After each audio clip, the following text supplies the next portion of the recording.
This month on In Case You Missed It.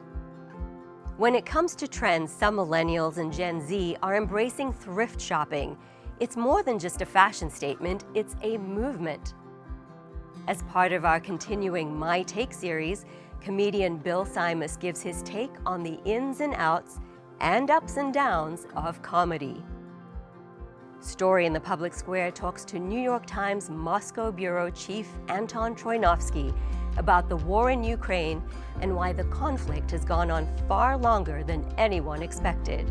All this and more in case you missed it.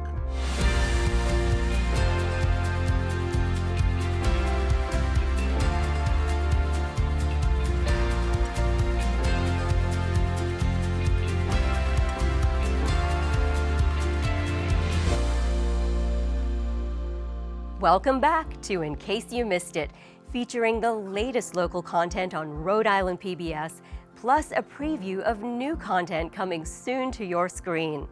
Up next, fashion comes and goes fast. According to the EPA, Americans generated 13 million tons of clothing and footwear waste in 2018 alone. Some young people are trying to turn that trend around. Rhode Island PBS Weekly presents another chapter of Green Seekers. Black Friday deals. We've got the classic black. A revolving door of trends. Don't you just love it? Love what? Tiffany's.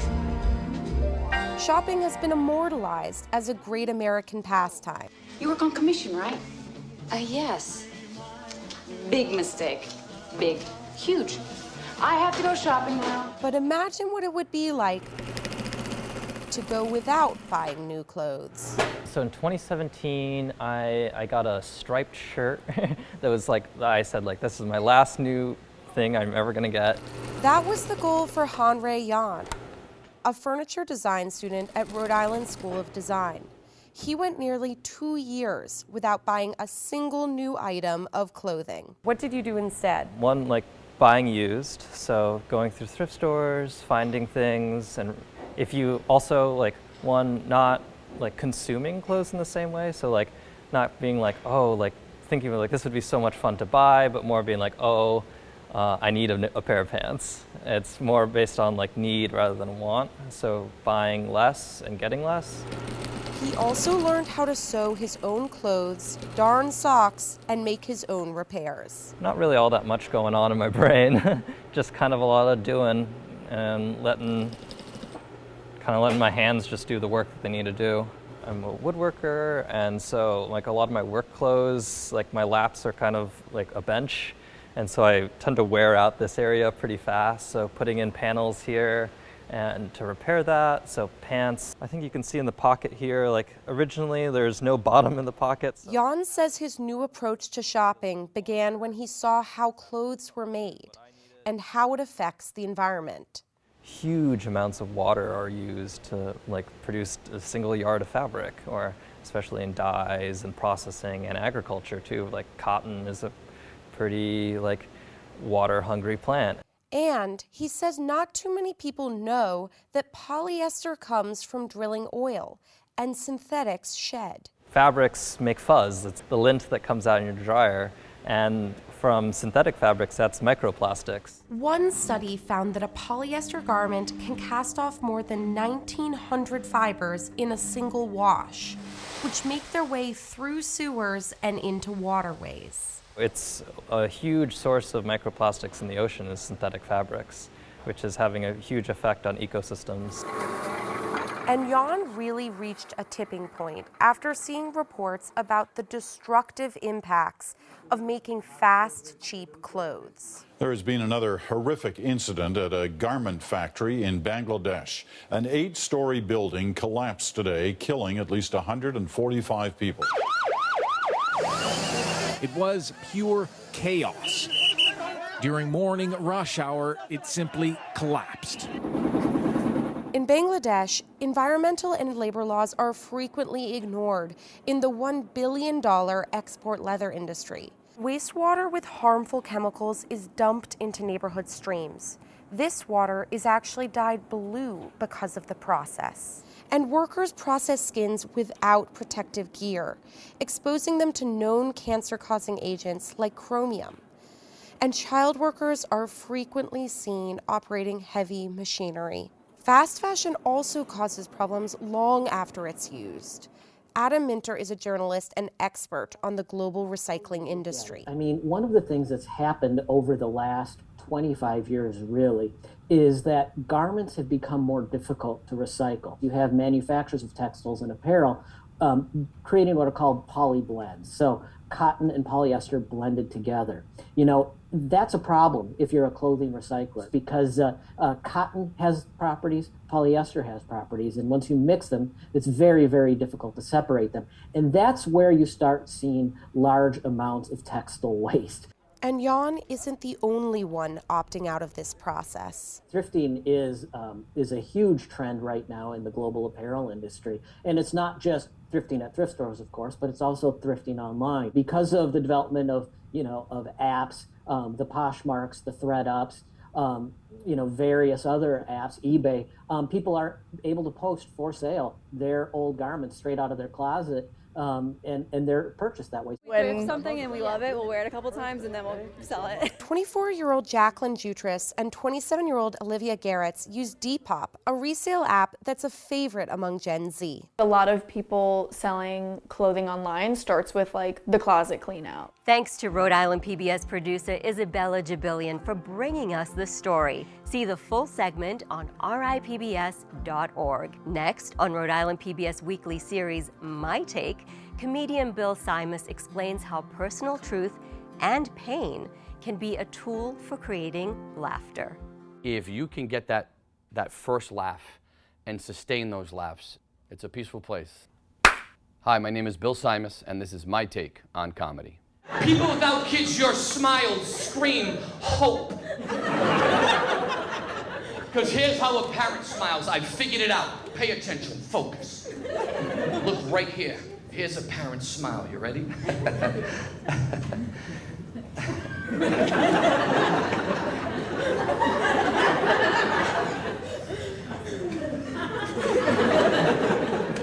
We smile way down deep. It's in this area. It's covered with booze and Benadryl and broken dreams. I think pain for a lot of comedians is where comedy derives from, whether it's a defensive mechanism or you get to hide behind the microphone. And mine, unfortunately, was, my parents were divorced when I was a kid, very young, so I lived that life. And then I was married, never wanted to be divorced, and then I got divorced. So it was after my divorce that I knew that I had always made people laugh, but I really think I needed to kind of travel that lane to not only heal myself, but I'm sure other people were feeling pain as well. And here's the difference, right? I think about how my parents raised me, how their parents raised them, everything changes. My son Colton, living the divorce life under my roof, I'll say, hey Colton, mom's coming to pick you up. Do you want her to come before dinner or after dinner? And this is my son's response to everything at his age. You ready?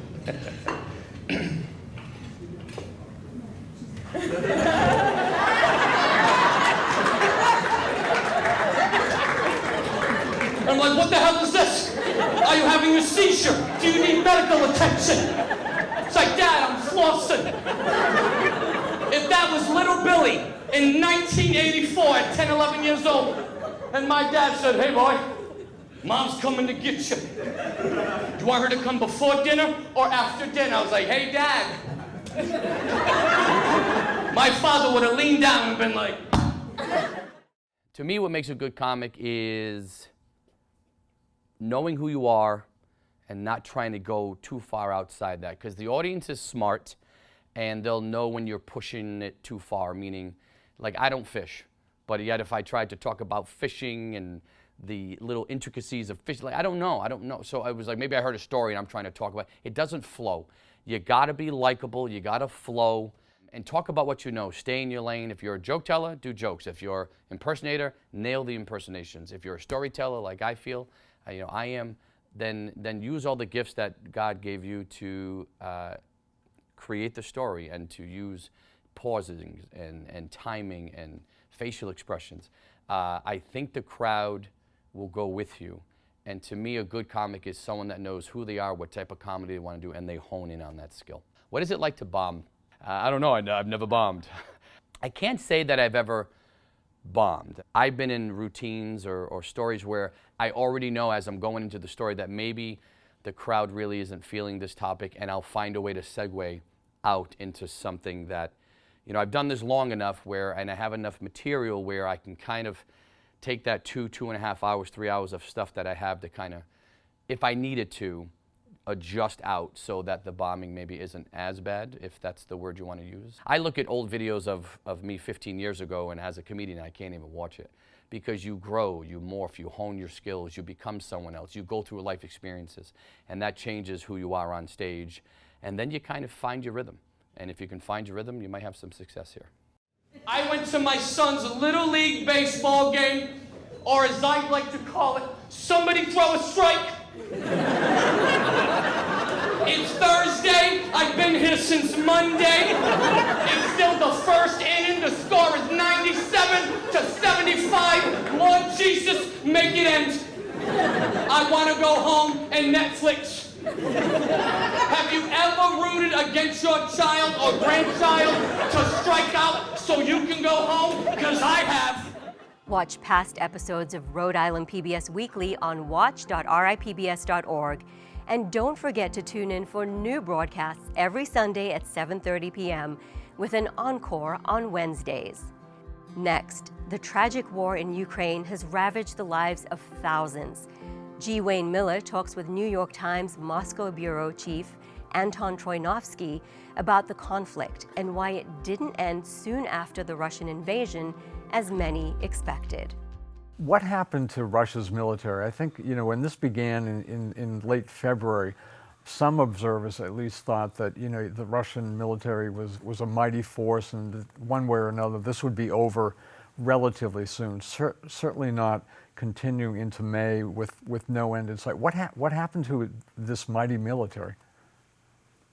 One of the most stunning things about this, what we've heard from soldiers on the ground, is that so many of them, the Russian soldiers who were sent to Ukraine, had no idea that they were about to enter a war basically until they started being shot at. We know that a great number of soldiers were told they were being sent to military exercises in Belarus or in Crimea or in Western Russia. And, they even until the last minute, as they were getting on the tanks to, for instance, cross from Belarus into Ukraine, we've been told even at that point, many soldiers didn't realize they were entering a war zone. And it seems partly, quite likely, a consequence of the Russian leadership expecting there to be much less resistance than there really was. It seems to be a consequence of Putin in his kind of ex-KGB mindset, trying to keep his plans as secret as possible, even from his own people. But that was a really remarkable thing that, of course, had a big impact on morale. When you ask about what happened to the Russian military, we clearly see their morale is much lower than on the other side. Overall, the war machine that Putin has spent so many billions of dollars of Russia's oil wealth on is not as fearsome as we believed. So one result has been, an extraordinary number of Russian casualties, both in terms of soldiers dead and soldiers injured. Do you think that surprised the Kremlin? And how is that being received by people back home, by Russians back in Russia? Again, I think this was not a predicted outcome by any means. And then the next question would be, what do they do now? But start with the reaction and how this could possibly have happened. Well, you're right. One reason it seems that we know for sure the casualties the casualty count is really bad from Russia's point of view is that they haven't released any casualty numbers in more than a month, as far as I can recall. So they're not telling their own people how many Russian soldiers have been killed or injured. And they are trying very hard, as we can discuss later, to keep Russians from learning the truth about what's going on. Tune in for Story in the Public Square, Sundays at 11 a.m. with an encore every Thursday at 7:30 p.m. Next, Breaking Good tells the story of the alarming escalation of the incarceration of women in the U.S. since the war on drugs was declared in the 1980s. In this film, producer Dorothy Dickey interviews two New England women who spent years behind bars but have turned their lives around. We are determined that a prison is not built in the Commonwealth. We have one of the lowest incarceration populations of women in the country. The last thing that we should be doing is building a $50 million women's prison. Jail or a prison is no place for a woman to heal and advance her life. We need to take that $50 million and put that money into our people and into the neighborhoods that are entangled in this criminal legal system. That's right. The number of incarcerated women increased from roughly 20,000 people in the 1980s to 200,000 women now in prisons and jails across the country. There's been about a 700% increase. It has a lot to do with the growth in prison terms. So when women are arrested and they're convicted, they're more likely than in the past to get a prison term compared to a probation sentence, for example. Also, they're increasingly given longer sentences than in the past. And then the other big factor is the war on drugs. In the period since 2000 until the pandemic, the number of women arrested for drugs increased, while the number of drug arrests for men has seen little or no increase. Women, they're caught up in the system because of their relationship with men who are very active in the drug trade. And what can happen in some of those situations is that when their partner is arrested, the partner is able to share information with prosecutors and receive a plea deal that takes into consideration the cooperation that they had with law enforcement. But women sometimes, because their only connection to the drug trade is their partner, they don't have that kind of information to offer prosecutors so that they can get a more advantageous plea deal for themselves. So sometimes, even though their involvement is much more limited than their male partner, they end up sometimes with a worse outcome in terms of their sentences. Our stories are part of a larger picture. This is why this work is so important. We made history this year. We launched our first subsidized housing program that housed 18 formerly incarcerated individuals and provided them housing vouchers to reunite with their families after incarceration. Every time my phone rings, it's not good news. This work is not easy to do. But when you have a chance to reunite a child, a mom, a dad, and put somebody who has been homeless for 10, 20 years, it makes it all worth it. I grew up in Roxbury, Massachusetts. I had a nice childhood, actually. I grew up in a middle-class family. I can't complain. We had a good upbringing. I was an honorable student. I always had good grades, but my conduct was awful. I ended up getting into fights in high school a lot, and me and my friends would all skip school. We would go to my house and we would smoke weed and drink. My first experience with drugs was when I was 13. And so you experiment with things, your very risky behavior when you're, at that age. You ready? Go ahead, please. Count to three. Everyone say new beginnings. New beginnings. 1, 2, 3. New beginnings. This is a long time coming. when women come back into communities, that they actually have a home to come to, that they have the dignity and peace and love and support they deserve, and that we are taking care of our people in our communities. And so what we have today with the New Beginnings grand opening is a safe space for people to come to, and we all owe our thanks and love and admiration to Miss Stacy Borden. Watch the complete film on watch.ripbs.org. Next, enjoy a clip from Hi Neighbor, the story of the Narragansett Brewing Company. This Rhode Island PBS original documentary was produced by John Smith and is a story of second chances born of hope, vision, and entrepreneurial spirit.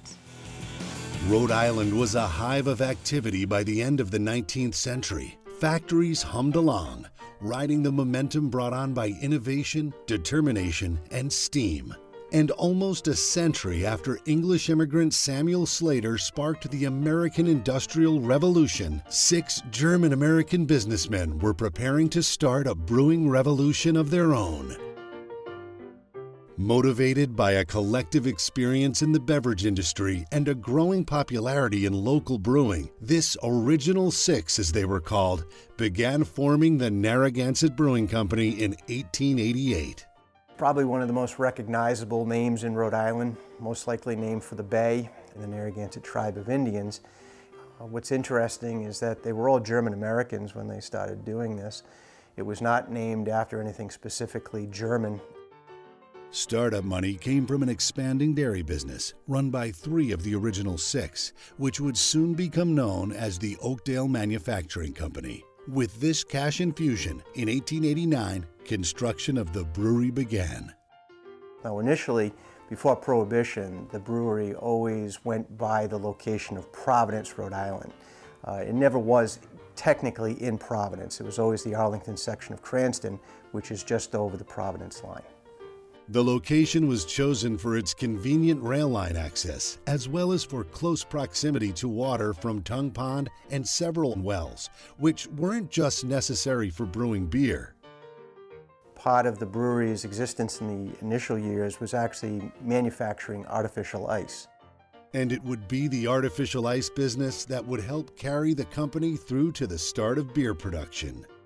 Construction of the brewery was completed by the fall of 1890, and by December, under the supervision of the first brewmaster, George Wilhelm of Bavaria, brewing began. Initial offerings included Bavarian Lager, Porter, Bock, and Gansett Pilsner, with half-stock banquet ale and select stock lager serving as the brewery's flagship brands. It was really a state-of-the-art manufacturing company at the time. A lot of the profits that were coming in from the sale of beer went directly into improving the buildings as well as expanding the size of the brewery itself. While the horse and wagon handled local delivery to package stores and bars, a fleet of refrigerated rail cars shipped products throughout New England and into Canada. The brewery also took advantage of the nearby Port of Providence, exporting products as far away as Turkey. Well, very commonly during the 19th century and early 20th century, many breweries, as well as soda companies, did not have their own bottling plant. So they relied on independent bottlers. Although Narragansett did have the ability to bottle beer as early as 1897, it lacked the capacity to produce it at scale, relying on independent bottlers to meet growing demand. But by 1912, Narragansett became the largest brewery in New England with the completion of its state-of-the-art bottling plant, providing the capacity to fill and pasteurize 55,000 bottles every 10 hours. On the streets, technology replaced tradition as trucks started taking over local delivery from the horse and wagon. Narragansett was on a roll, and it seemed as though nothing could stop its growth. And while these men do the dirty work, other agents found a truck loaded with beer ready for delivery. The same truck captured... It wasn't something that caught them by surprise. They knew that Prohibition was coming. They started looking at various options, producing sodas and producing malt extract, still operating their artificial ice factory. So they knew that they had somewhat of a chance to survive Prohibition. Part of the brewery had also been modified to produce beet sugar for a time to stem the financial bleeding. But despite the pivot in production, Narragansett was still brewing beer, as breweries were able to produce and sell a very low alcoholic beverage known as near beer. When Prohibition was enacted, it was legal to sell beer that was 1/2 of 1%. They had a product prior to Prohibition called Gansett. And what they basically did is take that name, turn it into a near beer, which was a very low alcohol beer, and coined the phrase, the new brew with the old name.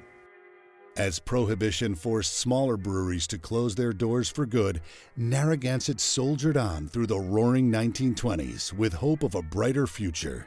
But even with a diverse product portfolio, a brewery that couldn't brew real beer remained a challenge to keep afloat.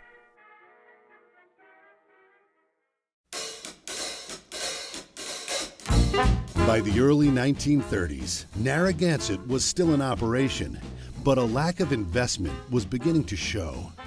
By about 1931, they needed to really modernize the facility. They needed to bring it up to snuff if it was going to survive after Prohibition ended.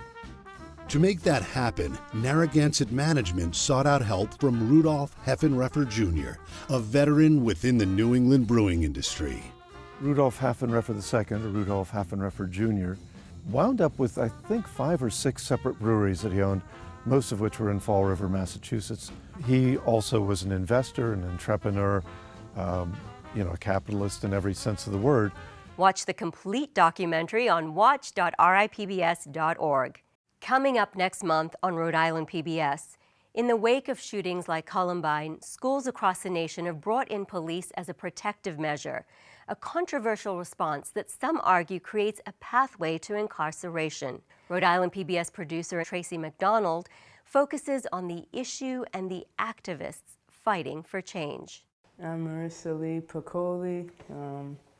I was formerly incarcerated for 3 years.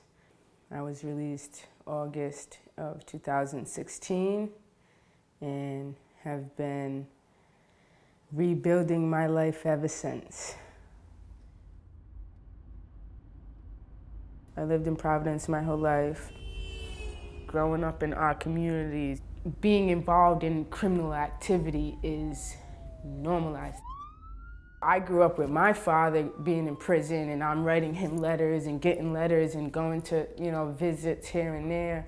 And, uncles in and out of prison for selling drugs, using drugs, stuff like that. A child's life isn't only what's happening at school.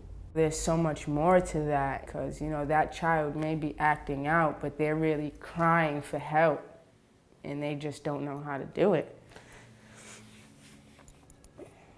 The school-to-prison pipeline is a process which students are introduced to law enforcement by way of disciplinary policies and practices within our school system.